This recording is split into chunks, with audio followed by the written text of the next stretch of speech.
All right, so we're gonna summarize conics, and I wanted to make a video on this in this series because I feel like when you learn conics, it seems like just this giant equation dump on you. And I remember learning conics, I've talked about this in another video. I remember when I learned conics and I didn't understand the key to remembering them. So I don't want that to happen to you. So I want to actually like build this up for you and really like teach you how to remember all this. Okay. So we will review the construction of parabolas, circles, ellipses, and hyperbolas. And we're going to just kind of note like some of the similarities. So for instance, like all of these equations use HK. So this is HK is either used as a center or a vertex, depends on the context. And then all the conics except for parabolas have like an A, B, and a C. So we're going to explore like how do you remember all those letters, or like what do they all mean and all that stuff. So the key for conics is not to memorize 300 equations.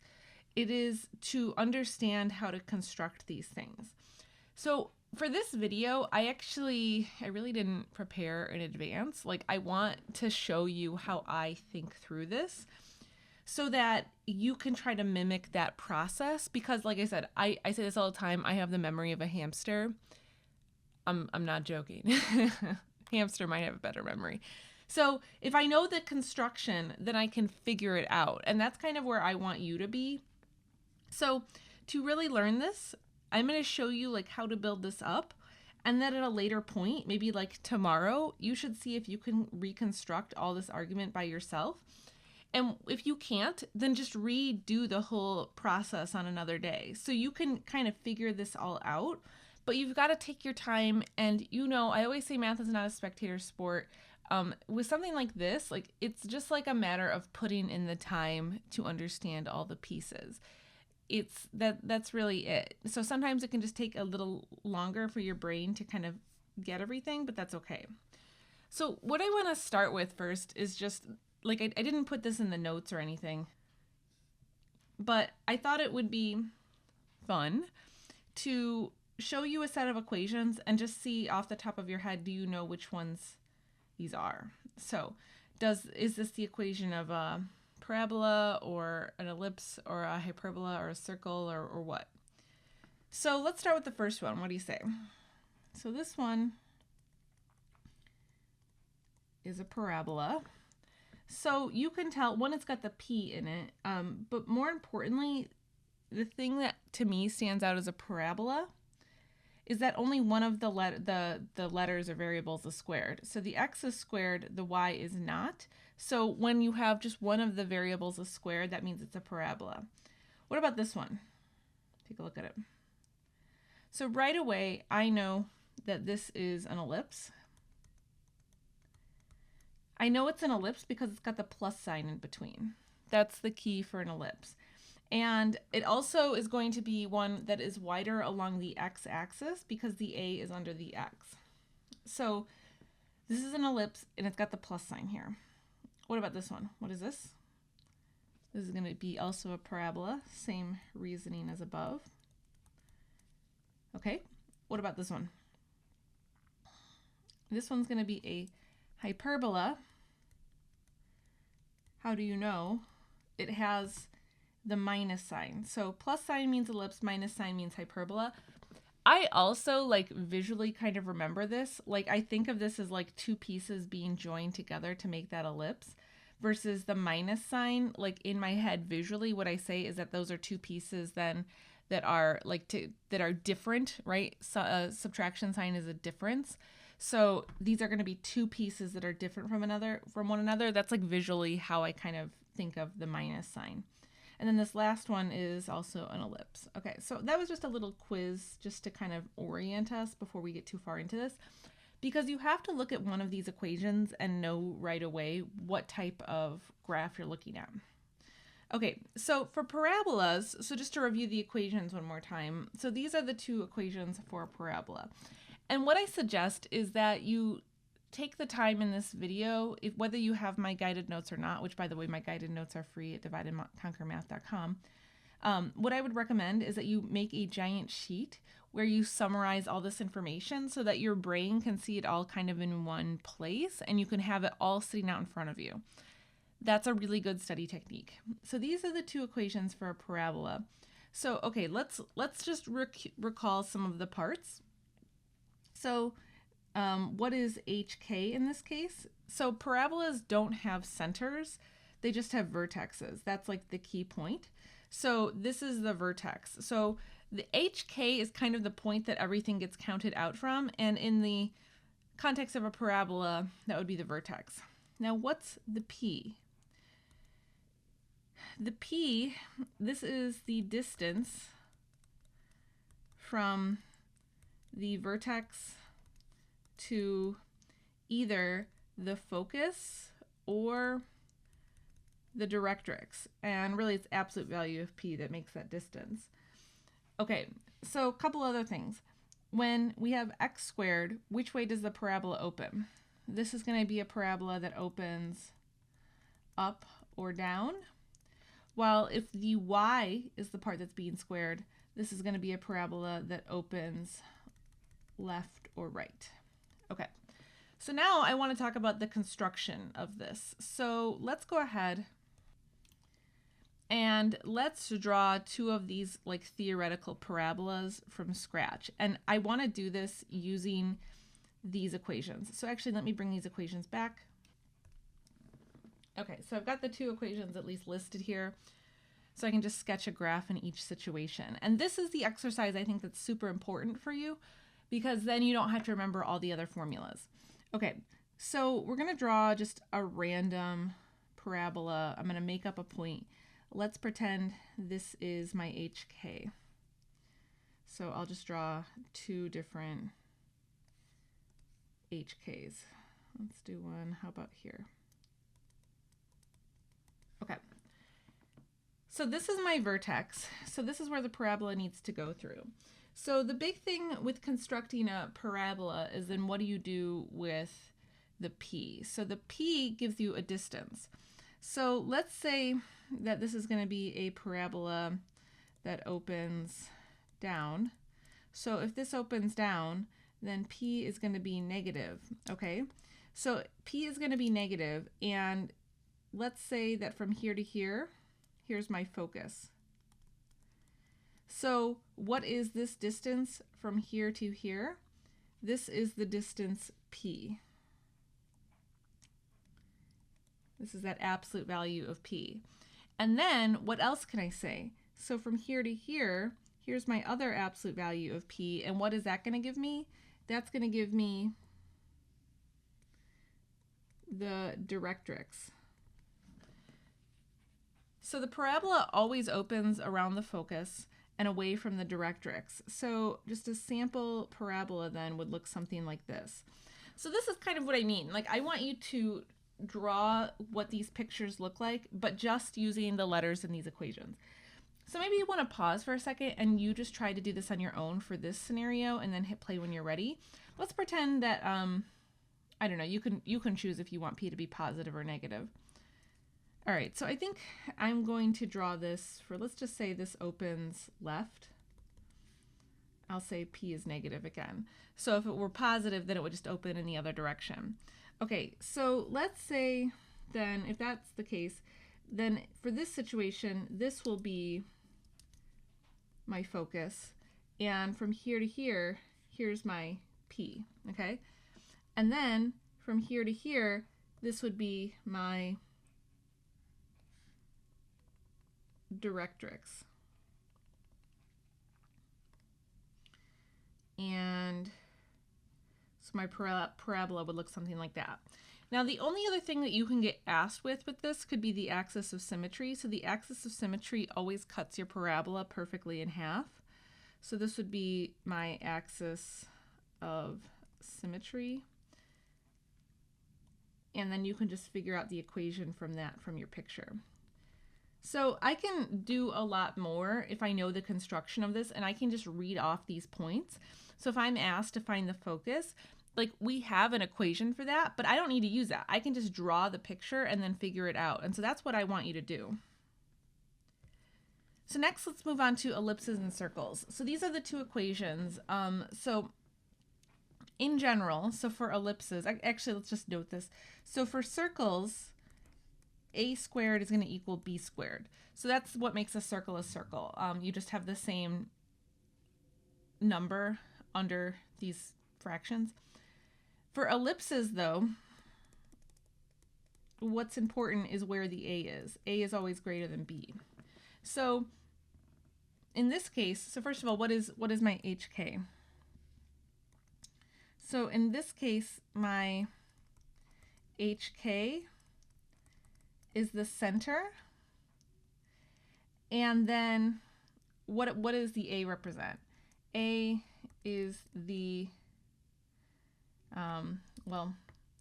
is really half the length of the major axis.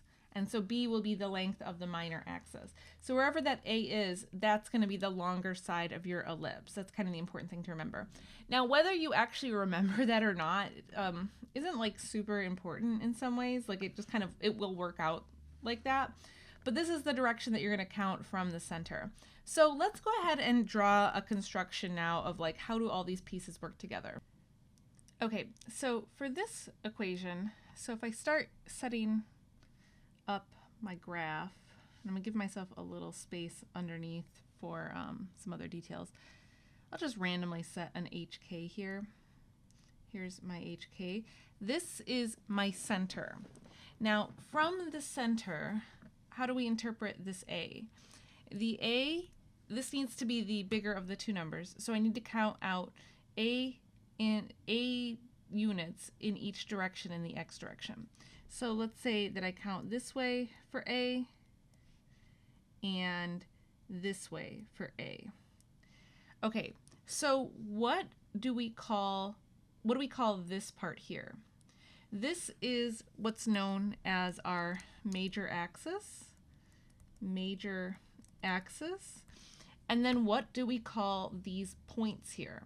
These are each a vertex. So you have the vertex at the end of the major axis. Okay, so that's everything that you can do with A. And then what do I do with the b squared? If I take the square root, I go b in each direction up and down. So let's say here's b, and let's pretend this is b. Okay, so sometimes I like to advocate for having like multiple pictures where you kind of break down all this detail. I'm just trying to like put it all together so that I can really replicate how this is drawn, but you might prefer to have like multiple pictures of all this detail. Okay, so this way, what is this called? This is the minor axis, and these are the minor axis endpoints. Okay, so now in theory, I have enough information to like connect these 4 points to get my ellipse. But we're not done. There's one other thing with an ellipse, right? There is the foci. Okay, so to calculate that, you need C. So how do you calculate C squared? So I always feel like I can remember this because for an ellipse, if this is a plus, then to find C, you take the difference of A squared and B squared. So these always work in opposites. And so then you use C to find the focus. So C, so you need really C. And so from here, I can now come to the center, and the focus always lies on the major axis. So the focus points will be somewhere in here. Okay, so now what I want you to do is I want you to replicate that argument for the other graph, and then just hit play when you think you have figured out all the details. Okay, so I think maybe just to make things a little easier this time, I will use 0, 0 for my center. Why not? Here's my center. Here's my center. I'll just write center. Okay, so now in this case, since A is under the Y, the major axis goes this way. So I'm going to put a point here and a point here. This now is my length of A. And so this part here is my vertex. So take the time to label all these points. This really helps you kind of understand it. Okay, so I've got my vertex. So next I need to get my minor axis endpoints. So let's say that I go out B in each direction. So from here I can connect the 4 points, right, to get my ellipse, but I still need to find my foci. So I'm going to take that a squared minus b squared, and in this case my focus will be somewhere in the y direction, right? So here's my focus. Oops, spelled that wrong. Focus. Okay. Last equation has to do with the hyperbolas. So the center is still HK, right?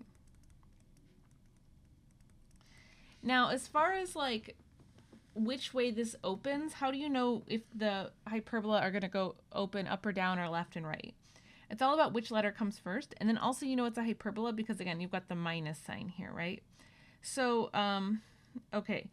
And then you still count according to these A's and B's, right? So all of that's really the same.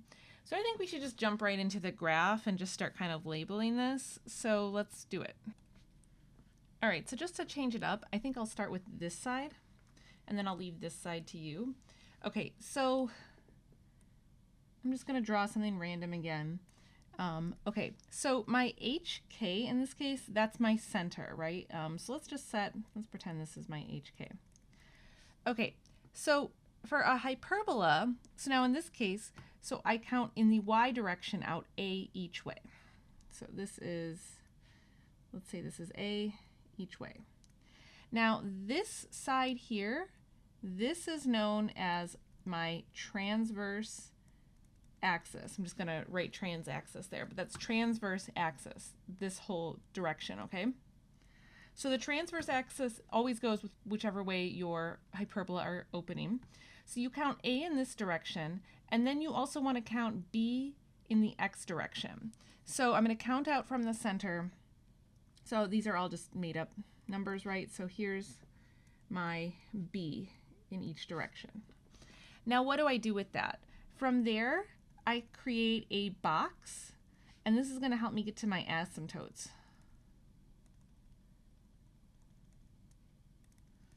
Okay, so now I've got a box, and so to construct this, or to like finish kind of setting up the guidelines for this, I'm going to have my asymptotes go through the center to the corners of the box. This way and this way. Okay, and so now I really technically have enough to kind of draw this out, like to draw the sketch. So I need to go through this point here. Oh, and by the way, what else is this point here called? This point is also called the vertex. So I should have mentioned that. So I go through the vertex on both sides. I need to open in the y direction since y came first. So bada bing, bada boom, there you go. Now we're not done. We still have a few other things to talk about. We need to figure out what is the equation of the asymptote and also how to find the focus, foci. Okay, so let's start with the asymptotes. So I think this can be a little tricky to do, and I think this is why having a nicely labeled picture it can be a good idea. Okay, so the asymptotes, so the thing to know about this is that they always have mostly the same format. So I'm going to have a slope. I'm going to leave this blank for a second so we can figure out which order the letters go in. So we always have plus or minus a slope, which we'll fill in a second. But the rest of the asymptotes can always go x minus h plus k. So this is a wacky way to write an equation of a line, but setting up your asymptotes in this way will allow you then, like this is like the easiest way to set up the asymptotes. So this is something that you do have to memorize. But as far as like what slope do you use, you can figure that part out from the picture. So you can start at the center and then just notice how far you have to technically count up and over to get to the corner. So what I mean is, notice here I go up A and over B. So the slope is going to have the form A over B. So if you have this labeled, you can figure out from the picture whether this needs to be A over B or B over A. If this doesn't make sense, we'll draw the other picture and then hopefully it'll start to make sense. So if you're like, that doesn't totally click, don't worry. I think we'll go full circle in a moment. Okay, so we got the asymptotes. Last part, foci. What is the equation? So we're going to take c squared. So since this is minus, now we do the opposite sign. So this will be a squared plus b squared. And so c is going to be how we find the distance we go from the center. So from here, I will go c each direction. So here's a focus point. And so this is going to be c.